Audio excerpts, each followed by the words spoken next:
ನಮ್ಮ ಪ್ರಾಚೀನ ಭಾರತದ ಕಲಾ ವೈಭವದ ಬಗ್ಗೆ ಒಂದೆರಡು ಮಾತು. ನಮ್ಮ ಪ್ರಾಚೀನ ಭಾರತೀಯ ಸಂಸ್ಕೃತಿಯ ರಕ್ಷಣೆಯು ನಾಗರಿಕರಾದ ನಮ್ಮೆಲ್ಲರ ಹೊಣೆಯಾಗಿದೆ. ನಮ್ಮ ಸಂಸ್ಕೃತಿಯನ್ನು ಉಳಿಸಬೇಕು ಮತ್ತು ಬೆಳೆಸಬೇಕು ಎನ್ನುವ ಹಿತದೃಷ್ಟಿಯಿಂದ ಡಾ. ನಂದೀಶ್ ರವರ ಬಗ್ಗೆ ಮಾಡಿರುವ ಒಂದು ಕಿರು ಪರಿಚಯ.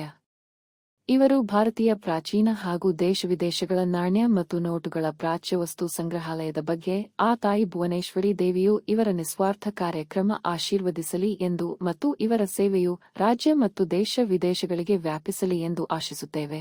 ಶ್ರೀಯುತ ಡಾಕ್ಟರ್ ನಂದೀಶ್ ರವರ ಸಂದರ್ಶನವನ್ನು ಈಗ ಪ್ರಸ್ತುತಪಡಿಸುತ್ತಿದ್ದೀವಿ.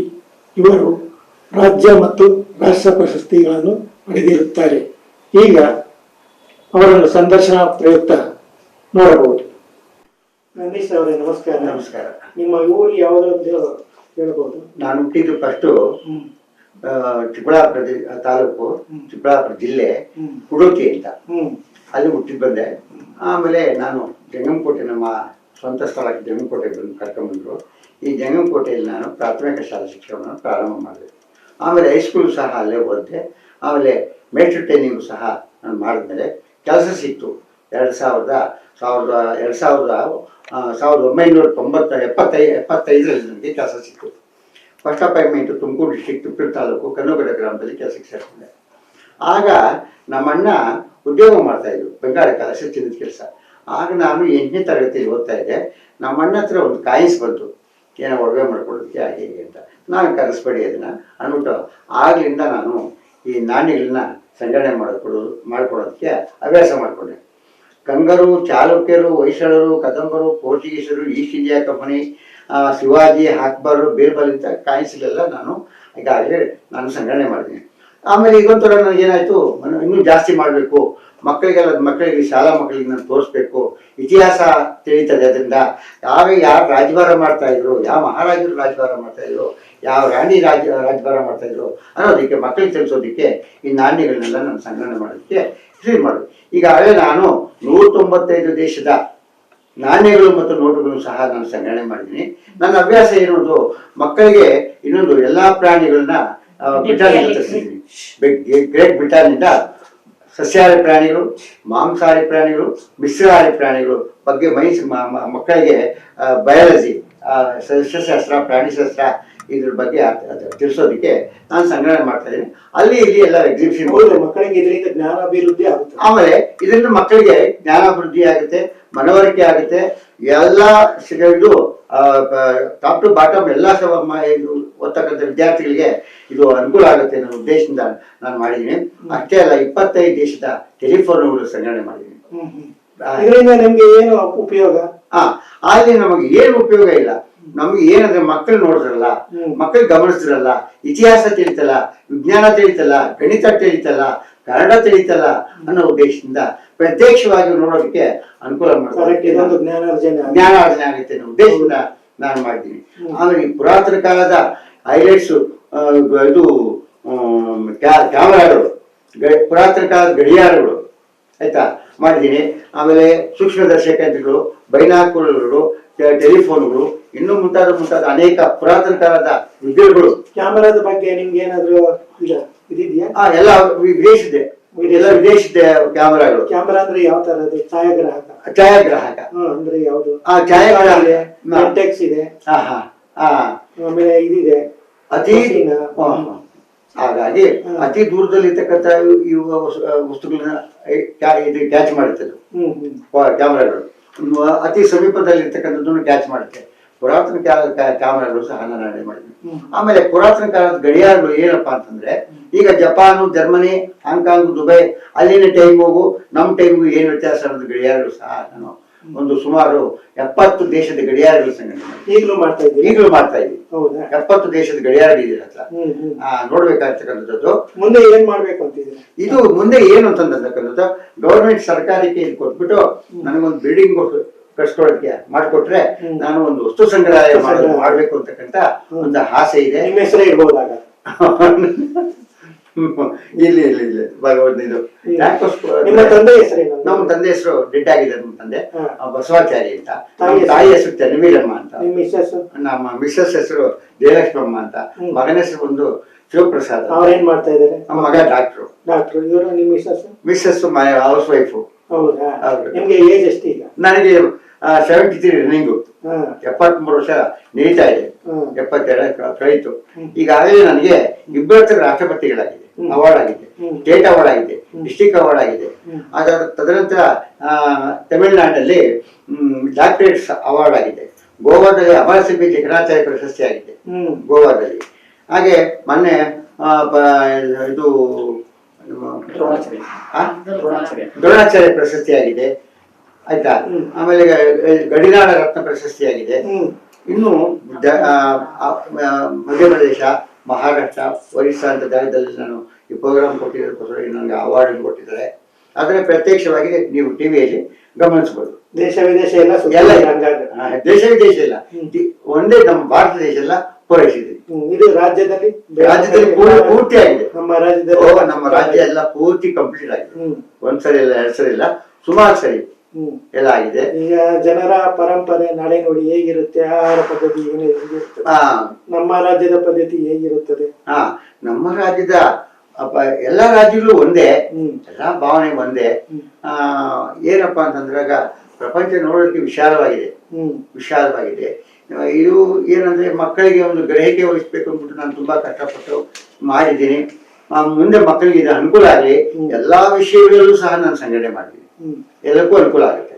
ನಿಮ್ಗೆ ಇಷ್ಟವಾದ ಆಹಾರ ಯಾವುದು? ನನಗೆ ಇಷ್ಟವಾದ ಆಹಾರ ರಾಗಿ ಮುದ್ದೆ. ಹೌದು. ಉಪ್ಪಿಟ್ಟು, ಕೇಸರಿ ಅವೆಲ್ಲ ಸಿಹಿ ಪದಾರ್ಥ ಯಾವುದು? ಸಿಹಿ ಪದಾರ್ಥ ಬಂದು ನಮ್ಮ ಭಾರತ ದೇಶದ ಒಂದು ಸಿಹಿ ಪದಾರ್ಥ ಜಿಲೇಬಿ, ರಾಷ್ಟ್ರೀಯ ಇದು. ನಾನು ಅದನ್ನ ಒಂದೊಂದು. ಖಾರ ಪದಾರ್ಥ ಯಾವುದು? ಖಾರ ಪದಾರ್ಥ ಬಂದು ಏನಿಲ್ಲ, ಸ್ವಲ್ಪ ನಾನು ಚೋಟು ಅದು.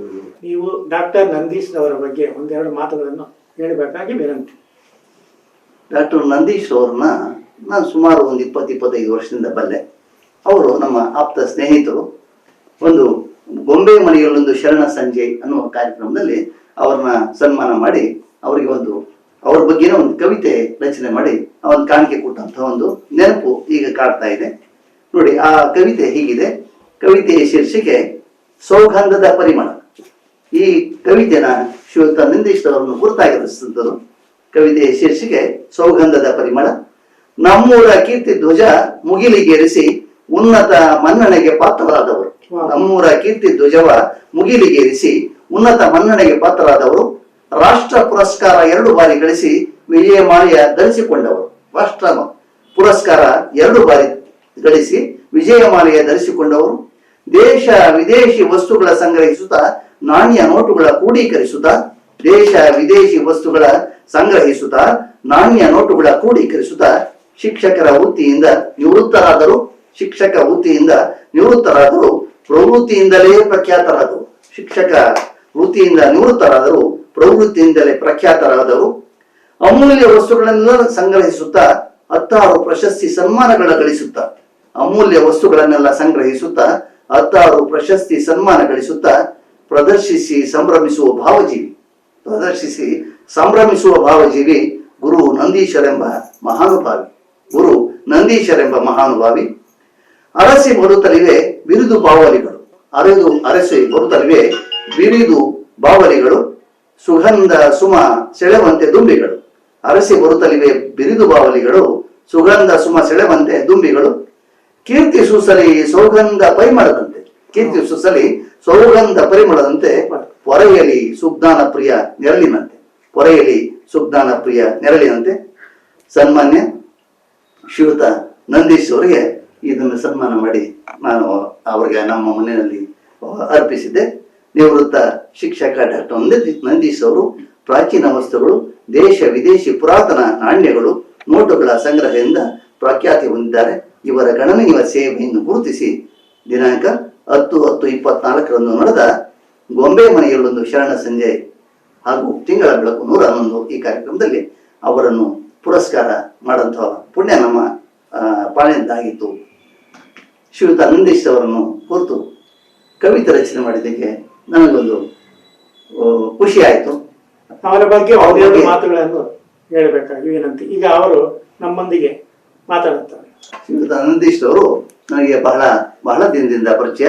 ಅವ್ರನ್ನ ಸನ್ಮಾನಿಸಿ ಗೌರವಿಸಿದ್ದು ನನಗೆ ಬಹಳ ಖುಷಿ ತಂದ ವಿಚಾರ. ನಾವಿಬ್ರು ಸಹ ಗಡಿನಾಡ ರತ್ನ ಪ್ರಶಸ್ತಿನ ಬಳ್ಳಾರಿಗೆ ಹೋಗಿ ಇಬ್ರು ಜೊತೆಯಾಗಿ ಸ್ವೀಕರಿಸಿದಂತಹ ಒಂದು ಸಂದರ್ಭ, ಸುವರ್ಣ ಅವಕಾಶ ನಮ್ಗೆ ಸಿಕ್ತು. ಆನಂತರ ಹಲವಾರು ಪ್ರಶಸ್ತಿಗಳು ಜೊತೆಯಲ್ಲಿ ಸ್ವೀಕರಿಸಿದ್ವಿ. ನಂದೀಶ್ ಮಾಸ್ಟ್ರು ನಮ್ಮೂರಿಗೆ ಒಂದು ಹೆಮ್ಮೆ ಅಂತ ನನ್ನ ಅಭಿಪ್ರಾಯ. ಅವರನ್ನ ನೀವು ಹೇಳಿದ ವಿಷಯಕ್ಕೆ ನಿಮಗೆ ನಾನು ತುಂಬ ಧನ್ಯವಾದಗಳನ್ನು ತಿಳಿಸ್ತಾ ಇದ್ದೀನಿ. ನಿಮಗೆ ಅಭಿನಂದನೆಗಳು ಸರ್. ಇನ್ನು ಹೆಚ್ಚಿನ ಪ್ರಶಸ್ತಿಗಳು, ಸನ್ಮಾನಗಳು, ಗೌರವ ಲಭಿಸ್ಲಿ ಅಂತ ಆ ಭಗವಂತ ನನ್ನ ಪ್ರಾರ್ಥನೆ. ಸದಾ ನಿಮ್ಮ ಆಶೀರ್ವಾದ ನನಗೆ ಇರಲಿ ಅಂತ ಆಯ್ತು. ಭಗವಂತನನ್ನು ಪ್ರಾರ್ಥನೆ ಮಾಡ್ತೀನಿ. ಧನ್ಯವಾದಗಳು. ನಂದೀಶ್ ರವರ ಮಗನಾದ ಜಯಪ್ರಸಾದ್ ರವರ ಸಂದರ್ಶನವನ್ನು ನೀವು ನೋಡಬೇಕಾಗಿ ವಿನಂತಿ. ಹೇಳಿ ಸರ್. ನಮಸ್ತೆ ಸರ್. ಹೇಳಿ ಸರ್. ನನ್ನ ಹೆಸರು ಶಿವಪ್ರಸಾದ್ ಅಂತ. ಹೌದಾ? ಹೌದು ಸರ್. ನಿಮ್ಮ ನಂದೀಶ್ ರವರ ಬಗ್ಗೆ ಒಂದೆರಡು ಮಾತುಗಳನ್ನು ಹೇಳಬೇಕಾಗಿ ವಿನಮ್ರ ಪ್ರಾರ್ಥನೆ. ಸರ್, ಅಪ್ಪ ಅವ್ರ ಬಗ್ಗೆ ಹೇಳ್ಬೇಕಂದ್ರೆ ಪದಗಳೇ ಸಾಲದು ಅಂತ ಹೇಳಿದ್ರು ತಪ್ಪಾಗಲ್ಲ. ಅಪ್ಪ ಅವರು ಮುಂಚೆ ನನಗೆ ಬುದ್ಧಿ ಬಂದಾಗಿಂದ ಬರೀ ಹಳೆ ಪುರಾತನ ಕಾಯಿನ್ಸು ಮತ್ತೆ ಕರೆನ್ಸಿ ನೋಟುಗಳು ಮಾತ್ರ ಸಂಗ್ರಹಿಸ್ತಾ ಇದ್ರು. ಮತ್ತೆ ಬರ್ತಾ ಬರ್ತಾ ಏನಾಯ್ತು, ಕಾಯಿನ್ಸ್ ಆಯ್ತು, ಕರೆನ್ಸಿ ನೋಟ್ಸ್ ಆಯ್ತು, ಮೆಡಲ್ಸ್ ಆಯ್ತು, ಬಾಂಡ್ ಪೇಪರ್ಸ್ ಆಯ್ತು, ದಿಕ್ಸೂಚಿ ಆಯ್ತು, ಪುರಾತನ ಕಾಲದ ವಿಗ್ರಹಗಳಾಯ್ತು, ಪುರಾತನ ಕಾಲದ ಪಾತ್ರೆ ಸಾಮಗ್ರಿಗಳಾಯ್ತು. ಈ ತರ ವಿವಿಧ ಬಗೆಯ ಅನೇಕ ಸಾಕಷ್ಟು ನಮ್ಮ ಒಂದು ಶಕ್ತಿ ಮೀರಿ ಅಪ್ಪಾಜಿ ಮಾಡಿದ್ದಾರೆ ಸರ್. ಅದು ಅವರ ಹವ್ಯಾಸವಾಯ್ತು. ನಿಮ್ಮ ಹವ್ಯಾಸವೇನು? ಅಪ್ಪಾಜಿ ಹವ್ಯಾಸ ಮುಂಚೆ ನನ್ನ ಏಜಿಂದ ಮಾಡ್ಕೊಂಡು ಬರ್ತಾ ಇದ್ರು. ಮತ್ತೆ ನನಗೆ ಬುದ್ಧಿ ಬಂದಾಗಿಂದ ಒಂದು 15 ವರ್ಷದ ಈಚೆಯಿಂದ ನಾನು ಅದನ್ನೇ ಕಂಟಿನ್ಯೂ ಮಾಡ್ತಾ ಇದ್ದೀನಿ ಸರ್. ನನಗೆ ಇನ್ನೊಂದು ಸಂತೋಷ ಏನಪ್ಪಾ ಅಂತಂದ್ರೆ, ನನಗೆ ಮ್ಯಾರೇಜ್ ಆಗಿ 7 years ಆಯ್ತು. ನಮ್ಮ ಮಿಸಸ್ಗೂ ಇದನ್ನೇ ಚೈನ್ ತರ ಅವ್ರಿಗೂ ಇದೇ ತರ ಒಲವು ಸರ್. ಇದ್ರ ಬಗ್ಗೆ ಸಾಕಷ್ಟು ಒಲವಿದೆ ಅನ್ನೋದಾಗ ಅದನ್ನು ಹೇಳೋದಕ್ಕೆ ನನಗೆ ಹೆಮ್ಮೆ ಅನ್ಸುತ್ತೆ ಸರ್. ಇದರಲ್ಲಿ ನಿಮ್ಗೆ ಏನಾದ್ರು ಗಿನ್ನಿಸ್ ರೆಕಾರ್ಡ್ ಮಾಡ್ಬೇಕು ಅಂತ ಇಚ್ಛೆ ಇದೆ? 100% ಸರ್ ಮಾಡ್ಬೇಕು ಅಂತ ಇದಿದೆ ಸರ್. ಇದು ನಾವು ಕಾರ್ಯಕ್ರಮ ಮಾಡ್ತಾ ಇರೋದು ಸ್ವಾರ್ಥಕ್ಕೋಸ್ಕರ ಅಲ್ಲ ಸರ್. ಇದು ನಮ್ಮ ಒಂದು ಐತಿಹಾಸಿಕ, ಇದು ನಾವು ಧರ್ಮ ಒಂದು ಸಣ್ಣ ಒಂದು ಮಾತು ಹೇಳೋದಕ್ಕೆ ನಾನು ಇಷ್ಟಪಡ್ತೀನಿ ಸರ್.